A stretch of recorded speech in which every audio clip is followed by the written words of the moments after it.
धीरज परदेशी याची झालेली हत्या ही अत्यंत दुर्दैवी आहे, मन सुन्न करणारी आहे.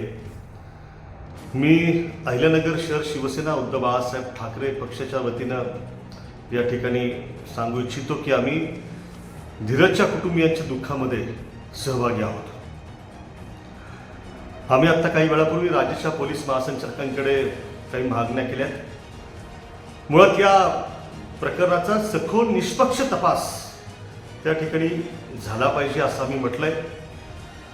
या प्रकरणामध्ये आत्तापर्यंत 3-4 आरोपींना अटक केली आहे, मात्र अजूनही काही लोक फरार आहेत आणि या प्रकरणाचा खरा मास्टर माइंड जो कोणी आहे त्याचा शोध त्या ठिकाणी घेऊन त्याला सुद्धा जेरबंद पोलिसांनी केलं पाहिजे अशी आमची मागणी आहे. या प्रकरणामध्ये फास्ट ट्रॅक कोर्टामध्ये हा खटला चालवला जावा आणि पोलीस चार्जशीट दाखल करताना त्या ठिकाणी त्यांनी एवढं मजबूत चार्जशीट त्या ठिकाणी द्यावं की जेणेकरून ह्या आरोपींना कोणत्याही परिस्थितीमध्ये त्या ठिकाणी फाशीची शिक्षा त्या ठिकाणी ही होईल याची जबाबदारी त्या ठिकाणी पोलीस प्रशासनाने पार पाडली पाहिजे.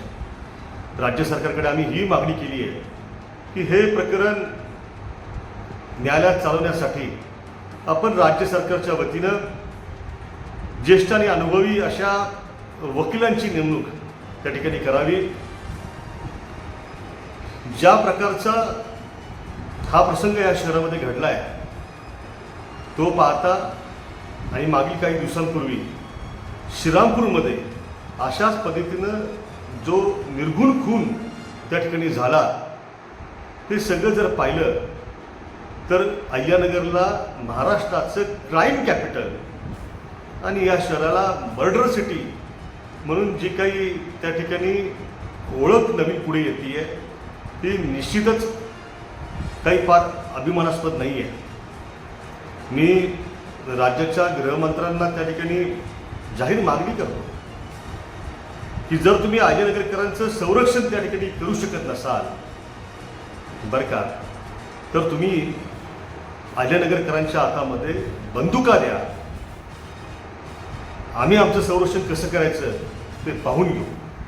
पण हे सरकार जे काही त्या ठिकाणी गल्लीपासून दिल्लीपर्यंत आहे हे काही या शहरामध्ये आणि राज्यामध्ये कायदा सुव्यवस्था अबाधित ठेवण्यासाठी सक्षम